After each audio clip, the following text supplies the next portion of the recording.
जय हिंद प्यारे साथियों, कैसे उम्मीद करते हैं मस्त होंगे, स्वस्थ होंगे, जबरदस्त होंगे। तो आपकी कक्षा 10 की जो गणित थी प्रश्नावली 1.1 पार्ट आपका 4 रहेगा। क्वेश्चन 4 तक मैंने आपको बता दिया था।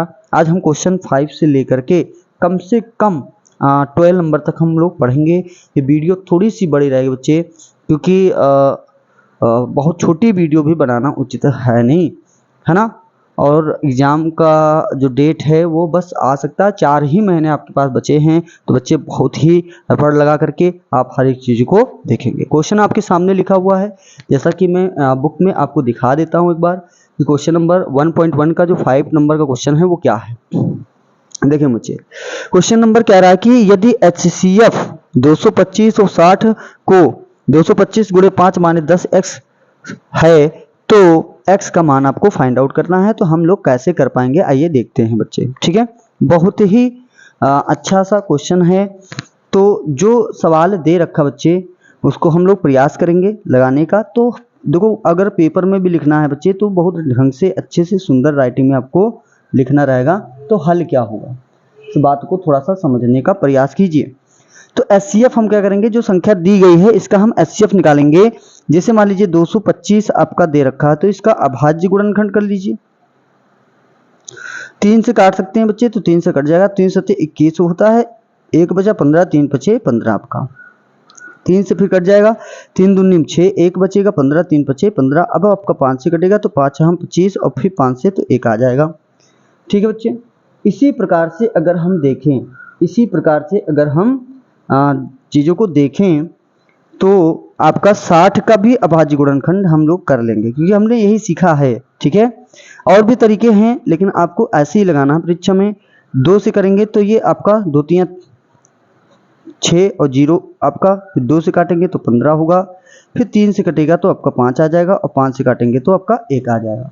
अब जो HCF जो निकालते हैं, ठीक है, तो हम देखेंगे 225 का अभाज्य गुणनखंड क्या आया। तो आप देखेंगे कि 3 गुणे 3 गुणे में बच्चे 5 गुणे में 5 है, और जो 60 का अभाज्य गुणनखंड आया है वो आपका 2 गुणे 2 गुणे में 3 गुणे में 5 है।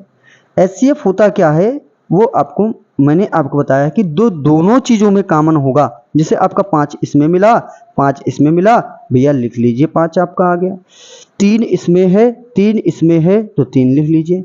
क्या इसके अलावा कोई भी संख्या कॉमन हो रही है दोनों में? तो आप कहेंगे नहीं सर, तो जो कॉमन हुआ उसी को मल्टीप्लाई कर लेंगे तो आपका 15 आ गया।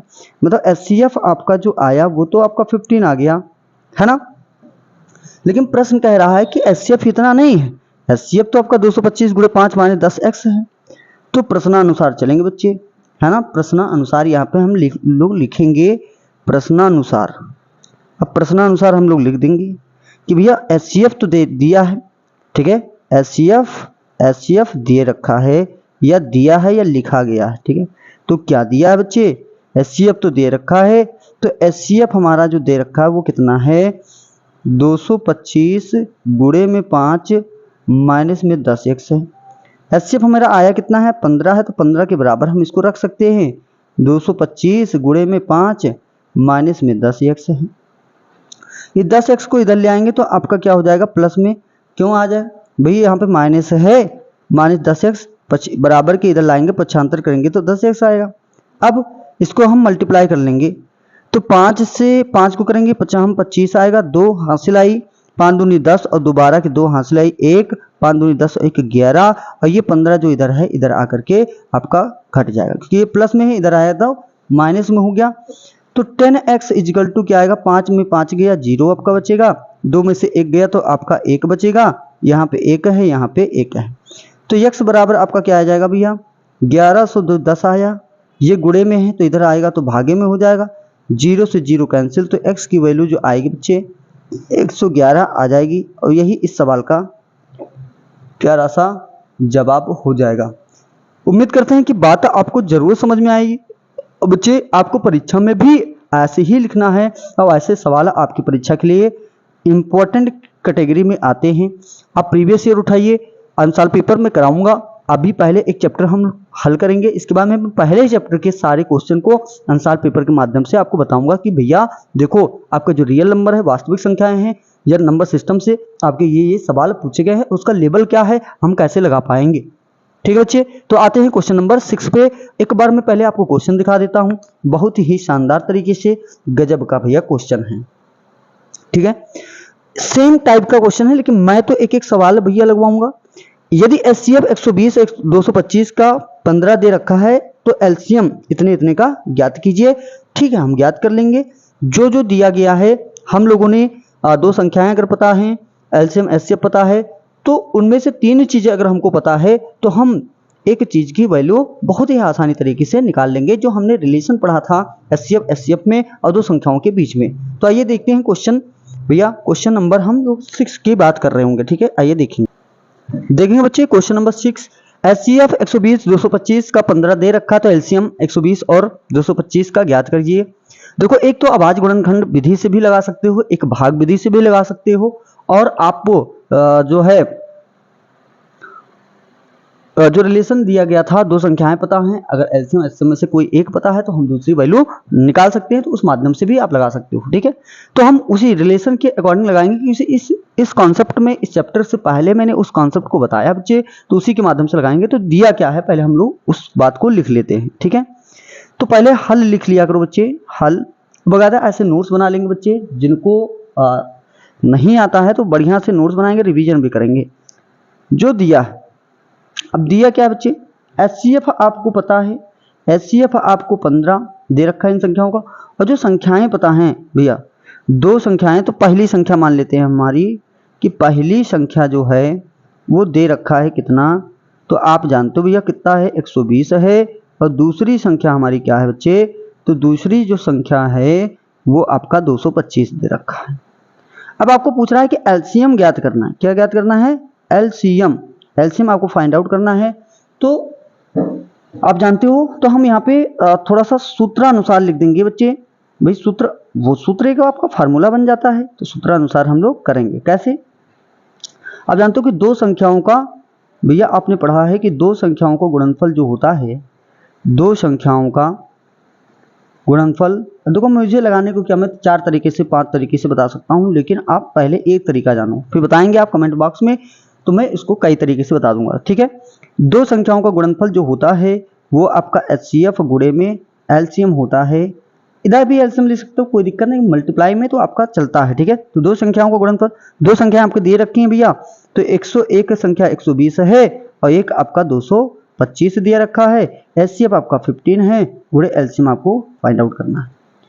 तो क्या एलसीएम को हम इधर लेंगे, ये मल्टीप्लाई में तो भागे में चला जाएगा, तो 120 गुणे में आपका कितना आ जाएगा बच्चे, 225 आ जाएगा, और बटे में 15 से हम भाग करेंगे। 15 को 15 से करेंगे, 15 15 225 होता है, और 15 जीरो 0 आ जाएगा, 15 दूना 30, 0 3, और 15 एक 15 3 18। तो आपका जो एलसीएम आ चुका है बच्चे, वो आपका क्या आ चुका है, 1800। इस सवाल का जवाब हो जाएगा। आप लिख सकते हैं अतः। ठीक है, यहाँ पे मैं बता रहा हूँ, ऐसे लिख सकते हैं, अंत में लिखना पड़ता है बच्चे। अतः एलसीएम ऑफ 120 और 225 इक्वल टू आपका, ठीक है, 1800 आपका ये जवाब होगा। ठीक है बच्चे, तो ये आपका क्या होगा, आंसर हो जाएगा। क्वेश्चन नंबर, तो ये बहुत ही सिंपल है, बहुत ही अच्छा है ना। कोशिश करेंगे बच्चे एक बार तो आप जरूर सीखेंगे, और लगे रहना है, मेहनत करते रहना है, और इस बार तो 70/70 भैया लेके आना है। इसलिए आप लोगों को रिवीजन करने के लिए मैं ये वीडियो आपको बना रहा हूँ कि आप सीखें, जानें। अगर एक बार पढ़ चुके हैं तो दोबारा भी देखें, पढ़ें, समझें, है ना। तो नेक्स्ट क्वेश्चन पे चलेंगे, क्वेश्चन नंबर 7। और पहले मैं आपको दिखाऊंगा कि क्वेश्चन नंबर 7 पे क्या कह रहा है। ठीक है बच्चे, बहुत ही अच्छा क्वेश्चन है, और ऐसे क्वेश्चन पेपर में तो नहीं आते हैं, लेकिन कभी कभी पूछ लेगा, तो भैया आपके सिलेबस में है, आपकी किताबों में रखा है, राजीव प्रकाशन में है, तो आपको समझना है। देखा है कि व्याख्या कीजिए कि 3 गुणे 10 12 गुणे 101 + 4 एक अभाज्य संख्या है या भाज्य संख्या है। तो कर लेते हैं भाई, भाज्य और भाज्य की संख्या के बारे में बताया है, तो उन्हीं अगर परिभाषा आपको पता है, इसलिए मैंने पहले बताया था कॉन्सेप्ट में कि भाज्य संख्या क्या होती है और अभाज्य संख्या क्या होती है। तो उस पहले इसको लिख करके गुणनखंड कर दीजिए, और चूंकि इसमें क्या है, गुणनखंड अगर आपके क्या है 2 से ज्यादा है तो वो भाज्य होगी, और 2 से कम है तो क्या हो जाएगी, अभाज्य हो जाएगी बच्चे। तो क्वेश्चन नंबर जो है 7 पे आएंगे बच्चे, बहुत ही शानदार तरीके से। ठीक है, आइए देखते हैं। देखेंगे बच्चे, व्याख्या कीजिए कि 3 गुणे 12 गुणे 101 और प्लस में 4 एक अभाज्य संख्या है या भाज्य संख्या है। तो ठीक है, बात करते हैं भाई। हल में जो दे रखा है उसी के अकॉर्डिंग हम लोग चलेंगे। ठीक है बच्चे, देर क्या रखा है कि 3 गुणे आपका 12 गुणे में 101 है और प्लस में आपका 4 है। ठीक है, एक अभाज्य संख्या है या भाज्य संख्या ये बताना है। तो जो दे रखा है बच्चे इसी को हम हल करेंगे। 12 3 कितना होता है बच्चे 36 होता है, गुणे में 101 सॉरी प्लस में है यहाँ पे 4 करेंगे। 36 एकम आपका 36 होगा, जीरो लगा है तो 36 और 36 एकम आपका 36, तो 36 36 प्लस में आपका 4 इसमें ऐड करना है तो 3600 आपका 40 आ जाएगा। 3640 आया। अब इसको क्या कर दीजिए, अभाज्य गुणनखंड कर दीजिए, है ना। क्या करेंगे बच्चे, अभाज्य गुणनखंड करेंगे 3640 का। 3640 का जो अभाज्य गुणनखंड करेंगे आप बच्चे तो क्या आएगा, 2 से मल्टीप्लाई होगा, 2 से, 2 एकम 2, 2 अट्ठे 16 आपका आ जाएगा, 2 दूनी 4, जीरो आ गया। 2 से करेंगे 2 9 18, 2 एकम 2, जीरो। अब जो है 13 से काट सकते हैं, 2 से भी कट जाएगा भी, तो 2 चौको 8 होता है, एक बचा, 2 पंचे 10, 2 पंचे 10 आपका हो जाएगा। अब 2 से तो कटेगा नहीं तो आप इसको काटेंगे 7 से काट सकते हैं, 7 छंग 42 होता है और 35, हाँ 7 छंग 42 और 7 पचे 35। 5 से भी काट सकते थे तो 5 से काट देते हैं, 5 एकम 5 और 5 तियां 15 हो जाएगा, और 13 से भी काट दीजिए तो आपका 1 आ जाएगा। अब देखिए 3640 है, इसका अभाज्य गुणन क्या आया, 2 गुणे 2 गुणे 2 गुणे में 5 गुणे में 7 और गुणे में 13, है ना। ये आपकी संख्या आ गई। तो क्या 2 से ज्यादा गुणनखंड है कि नहीं है, तो यहां पे क्या लिख सकते हो, चूंकि दी हुई संख्या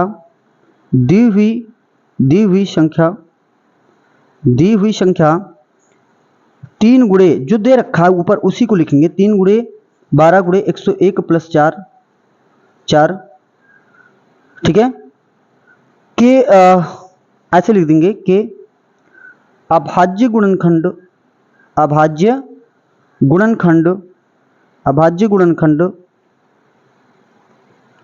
2 से ज्यादा हैं, 2 से ज्यादा हैं, अतः यह संख्या एक भाज्य संख्या होगी, एक भाज्य संख्या आपकी क्या होगी भाज्य संख्या होगी। तो ये आपने व्याख्या भी कर दिया। तो इसको हल करना फिर अभाज्य गुणनखंड के रूप में दिखाना पड़ेगा बच्चे। अगर आप डायरेक्ट बता रहे हो, ठीक है, बहुत सारे लोग ऐसे डायरेक्ट बता देते हैं, डायरेक्ट नहीं करना, क्योंकि उनको बात को क्लियर करना है। अगर आपको पता है तो क्यों ना करें। तो इस प्रकार से आप अपनी बातों को वहां पे लिखेंगे भी और इसके बाद में चीजें बेहतर होंगी। अगर ये सवाल आता है तो आपको ऐसे ही लगाना है जैसे मैंने आपको बताया है, ठीक है। फुल मार्क्स तभी मिलेंगे। और आपका जो पेपर यूपी बोर्ड का होता है बच्चे, वो आपका जो पेपर होता है वो रिटन का होता है, मौखिक का नहीं होता है कि आप बस इसको बता दो भाई, देख करके बता दो कि हाँ ये क्या है, भाज्य है अभाज्य है। आप सिर्फ इसको लिखा, गुणा करके इतने पे बता दिया अगर, तो आप बहुत अच्छे मार्क्स नहीं पाओगे बच्चे, टीचर काट लेगा। क्योंकि हम इससे बेहतर कर सकते हैं तो हम क्यों ना करें, है ना। इससे बेहतर कर सकते हैं तो क्यों ना करें। और आपका रिटन पेपर है तो रिटन में हर एक बात बहुत ही सुंदर तरीके से लिखे हो, है ना। ये बात आपको ध्यान रखनी है बच्चे। तो क्वेश्चन नंबर 8 पे चलेंगे, बहुत ही शानदार तरीके से, बहुत अच्छा क्वेश्चन है। तो आइए देखते हैं क्वेश्चन नंबर 8। देखिए बच्चे क्वेश्चन नंबर 8 आपको पहले बुक में दिखा देता हूं कि आपके अभ्यास जो प्रश्नावली है 1.1 में 8वां क्वेश्चन क्या है। 18 और ये आप देख सकते हैं, 18 और 117 के एचसीएफ को 18m-117 के रूप में दर्शाया गया है। तो m का वैल्यू पहले निकाल लेना है, साथ ही 18 और 117 का एलसीएम भी निकाल लेना। बहुत आसान ऐसे क्वेश्चन आप देख सके हो, है ना। इससे पहले भी मैंने बताया है। तो आइए देखेंगे कैसे लगाएंगे इन सवालों को बहुत ही शानदार तरीके से बच्चे। ये कॉपी पे बता रहा हूं, तो आप जैसा कहेंगे कि बोर्ड पे बताइए, ऐसे समझाइए, तो मैं वो भी कर दूंगा। बट आपको कमेंट बॉक्स में ये चीजें बतानी पड़ेंगी। और वीडियो लाइक जरूर किया करो यार, बहुत मेहनत लगता है ना। चलो आइए क्वेश्चन की ओर ध्यान देंगे। और एचसीएफ को रूप इसमें इस रूप में दिखाया गया है। 18 और 117 को 18m-117 के रूप में दर्शाया गया, ठीक है। तो जो आपका सवाल है बच्चे, ठीक है, जो आपका सवाल है, थोड़ा सा लाइट बढ़ाते हैं इसके बच्चे और बेहतर रूप से करते हैं, ठीक है। अब देखिए, अब कोई दिक्कत कोई इश्यू नहीं होगा, आप देखिएगा। तो जो संख्या दी गई है इसका हम एचसीएफ निकालेंगे। तो दिया क्या है बच्चे, लिख लीजिए, संख्याएं पता है आपको, दिया है पहले वो लिखेंगे, दिया है क्या, संख्याएं आपकी पता है 18, ये पता है। तो 18 का क्या करेंगे, अभाज्य गुणनखंड करेंगे। 2 से 2 9 18, 3 से काटेंगे बच्चे, 3 त्रिका 9 और 3 से काटेंगे तो 1 आएगा। ऐसे 117 भैया किससे कटेगा, तो 3 से कट जाएगा। 3 त्रिका आपको सॉरी यहाँ पे 3 रहेगा, 3 त्रिका 9 हो गया, 2 27, 3 9 27, फिर 3 से कटेगा, 3 एकम 3, 3 त्रिका 9 और फिर 13 से आपका कट जाएगा 1। तो जो एचसीएफ आएगा, सॉरी पहले एचसीएफ ना लिखिए, यहाँ पे 18 का अभाज्य गुणनखंड लिखिए, 2 गुणे 3 और जो 117 है इसका लिखेंगे अभाज्य गुणनखंड। तो क्या आया है, 3 गुणे 3 गुणे 117, ठीक है। अब एचसीएफ करेंगे ज्ञात। तो एचसीएफ हमने क्या बताया था आपको, जो दोनों में कॉमन होगा बच्चे, कॉमन 3 और 3 मिला तो 3 हो गया, ये 3 और ये 3 मिला तो ये 3 हो गया, और कोई कॉमन है नहीं है तो यही एचसीएफ हो जाएगा 9 आपका। तो एचसीएफ क्या आया बच्चे, एचसीएफ ऑफ 18, 117 का जो आया है वो कितना है, 9 है, 9 आया है। अब प्रश्नानुसार कह रहा है भाई, प्रश्नानुसार, प्रश्न के अनुसार हम बातों को चलाएंगे, ठीक है। प्रश्नानुसार, ठीक है, प्रश्न ये सारी चीजें बताऊंगा बच्चे। प्रश्नानुसार एचसीएफ की जो वैल्यू है वो दे रखा है 18m - 117 इस रूप में, लेकिन मेरा एचसीएफ तो आया भी 9, तो हम यहाँ पे जो एचसीएफ है हम यहाँ पे 9 रख देंगे और ये आपका 18m - 117 हो जाएगा। ये वैल्यू माइनस में है, बराबर के इधर लेके आएंगे प्लस में हो जाएगा, तो 9 प्लस में 117 बराबर में 18 आपका यम हो जाएगा बच्चे। अब इसमें जोड़ देंगे तो कितना आएगा, जोड़ेंगे तो कितना आएगा हमारा 126 आएगा, 126 आ जाएगा तो 18m। अब अगर आप पहाड़ा 18 का जानते हो तो बहुत अच्छी बात है, डायरेक्ट काट देंगे, नहीं जानते तो अब भी बता रहा हूँ, 2 से काटो यार, दोनों 18, 2 से काटेंगे, 2 × 12, 2 × 6 और 9 × 7 = 63। अब तो जानते हो भैया 9 × 7 = 63, तो m की वैल्यू कितनी आ गई बच्चे, m की वैल्यू तो आपकी आ गई 7। तो एक वैल्यू तो आ गई, अब हमको दूसरा भी फाइंड आउट करना है, और दूसरा कहा क्या है कि 18 और 17 का एलसीएम ज्ञात करिए, है ना। तो हम लोग सूत्रानुसार लगा देंगे बच्चे, कैसे, सूत्रानुसार लगा देंगे, क्योंकि हमको पता है सूत्रानुसार, है ना। तो सूत्रानुसार हम इसको लगा देंगे। भैया आप जानते हो कि दो संख्याओं का गुणनफल, दो संख्याओं का जो गुणनफल होता है वो आपके एचसीएफ गुणे एलसीएम के बराबर होता है। बच्चे समझ पा रहे हो। अब दो संख्या तो मुझे पता है ना, 18 और 117 हैं, तो 18 और 117 का हम गुणनखंड करेंगे, और एचसीएफ तो अभी निकाल लिया आपने, एचसीएफ तो अभी निकाला है, वो है 9, तो ये 9 हो गया। अब हमको एलसीएम ही तो ज्ञात करना है।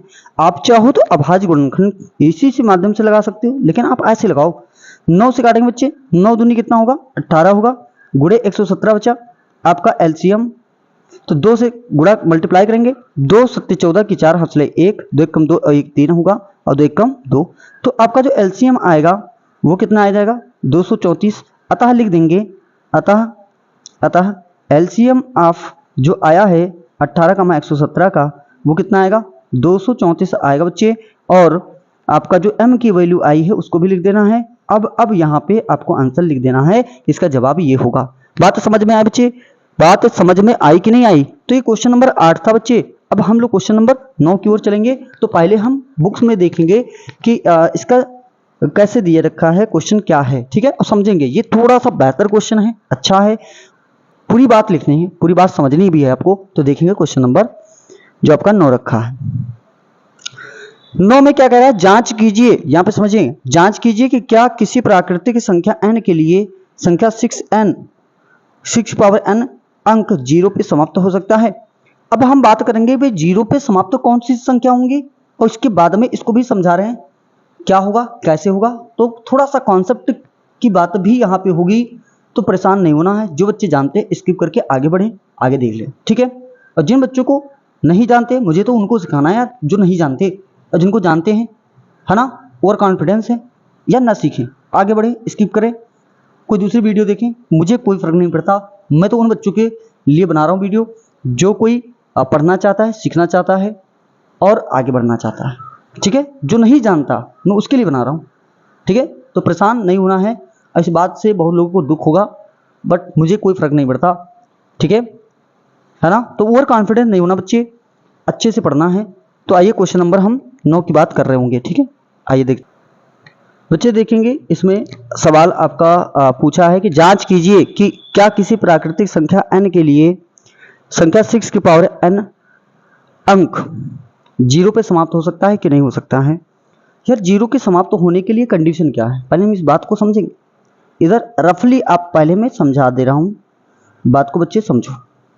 दुनिया की कोई भी संख्या है, दुनिया की कोई भी संख्या है तो उसमें 5 आए।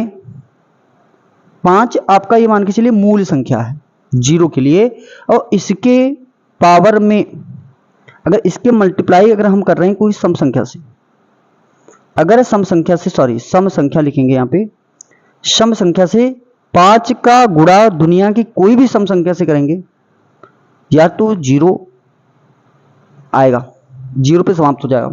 ये बात समझिए।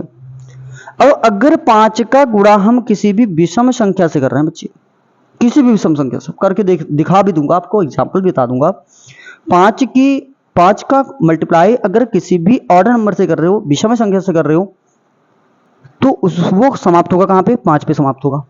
करके दिखाता हूं। जैसे 5 मैंने लिखा, अब सम संख्या ले लो बच्चा, 2 से कर लीजिए, 4 से कर लीजिए, 6 से कर लीजिए, 8 से कर लीजिए। ठीक है, तो ये तो सम संख्या होगी। और 5 का मल्टीप्लाई हम 1 से कर लेंगे, 1 से, 3 से, 5 से, 7 से, 9 से कर लेते हैं। बाकी आप समझदार हैं, समझेंगे। अब इनका मल्टीप्लाई करिए भैया, 5 और 2 का तो 10 आएगा। 5 को इसको इससे करेंगे, 5 को कितना आएगा, 20 आएगा।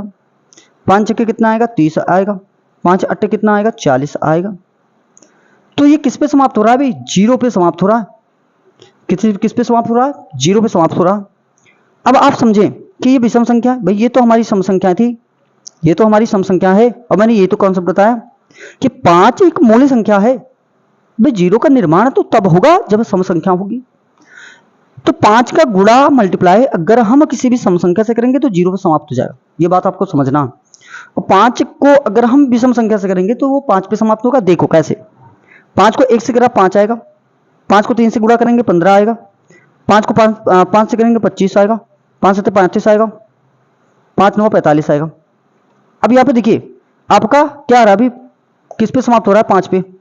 यही बात मैंने आपको बताई। और कोई भी संख्या ले लीजिए, कोई भी संख्या ले लीजिए भैया, करके देख लेना। अब ये बात, ये कॉन्सेप्ट इसमें लागू होगा, इसमें लागू होगा, आपको समझना है। ठीक है, जांच कीजिए कि किसी प्राकृतिक संख्या n, भाई कोई प्राकृतिक संख्या 1 2 3 4 5 है, जिंदगी भर लेते रहे, कोई दिक्कत नहीं है। संख्या 6 की पावर n एक अंक 0 पे समाप्त तो हो सकता है। तो यार ठीक है, हम करेंगे। हल में दे रहा है कि 6 की पावर n किसी प्राकृतिक संख्या n के लिए।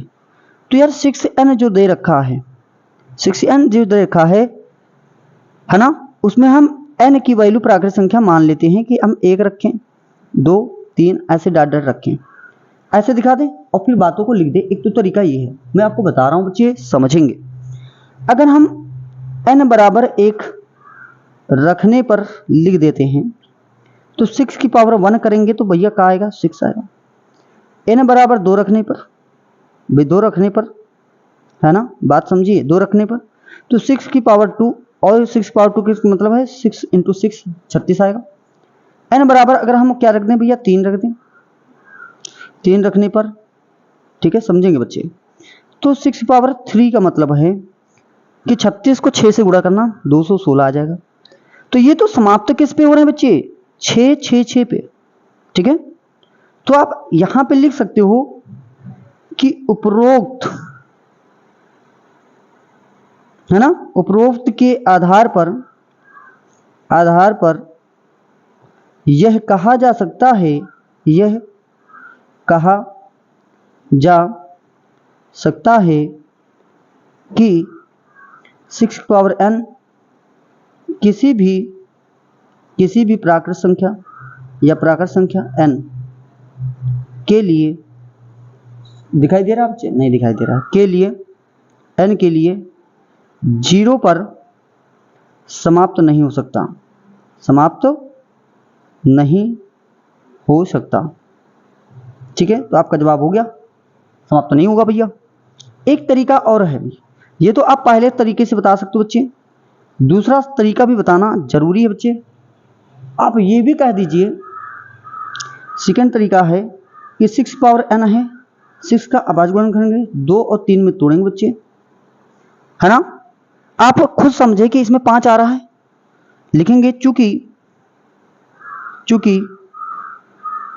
6 की पावर n में 5 नहीं आ रहा है, नहीं आया, ठीक है, नहीं आया है, चूंकि अतः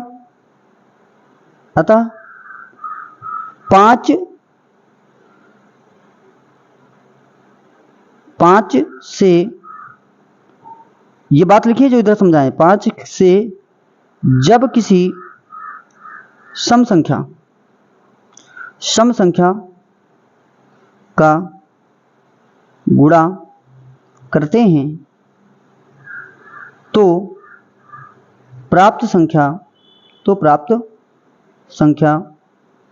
शून्य पर समाप्त होती है। इसलिए 6 पावर n में 5 नहीं आया, अतः 6 पावर n शून्य पर समाप्त नहीं हो सकता।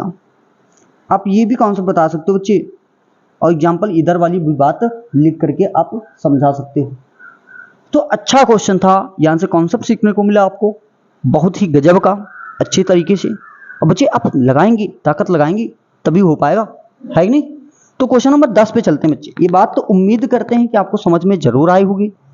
तो क्वेश्चन नंबर 10 पे आपको जस्ट पहले दिखा देता हूं, आपके राजू प्रकाशन में प्रश्नावली 1.1 में जो सवाल दे रखे हैं बच्चे, देख लीजिए। 10वां नंबर का जो सवाल है बच्चे, कह रहा व्याख्या कीजिए कि 7 गुणे 11 गुणे 13 प्लस 13 और 7 गुणे 6 गुणे 5 गुणे 4 गुणे 3 गुणे 2 गुणे 1 प्लस में 5 भाज्य संख्याएं क्यों है भाई।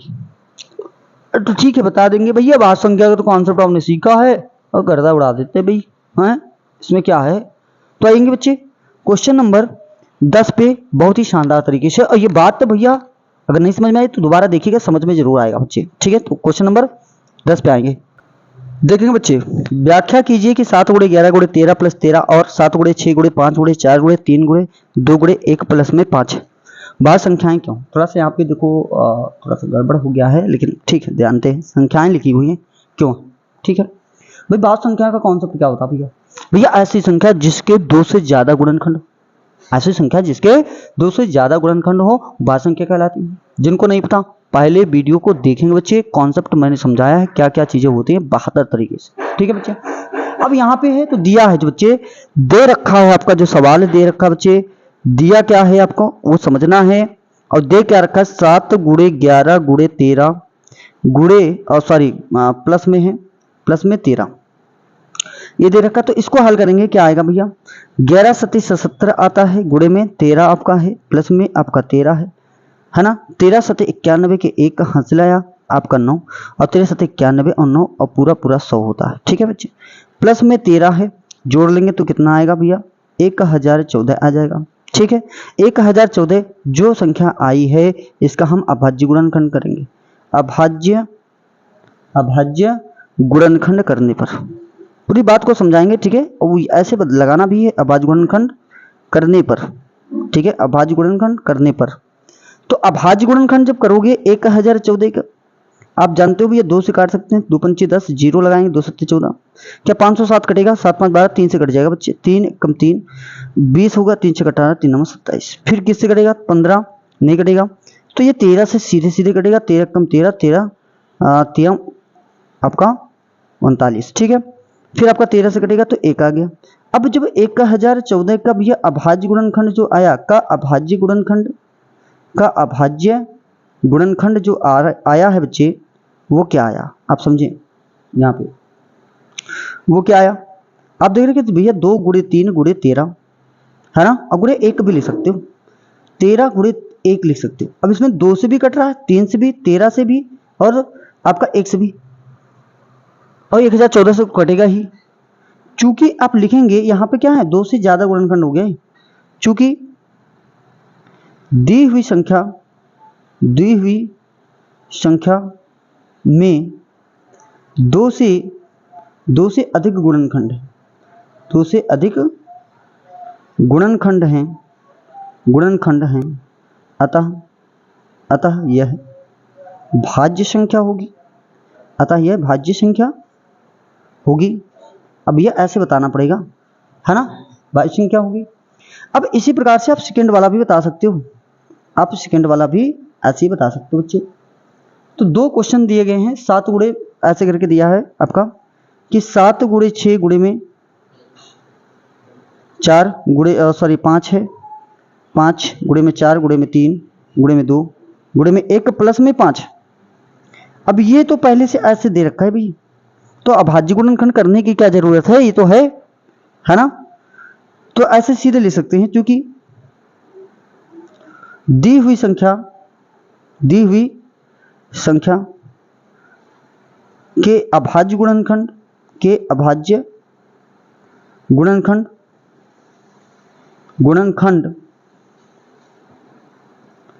आपके क्या है भैया, 2 से अधिक हैं, 2 से अधिक हैं,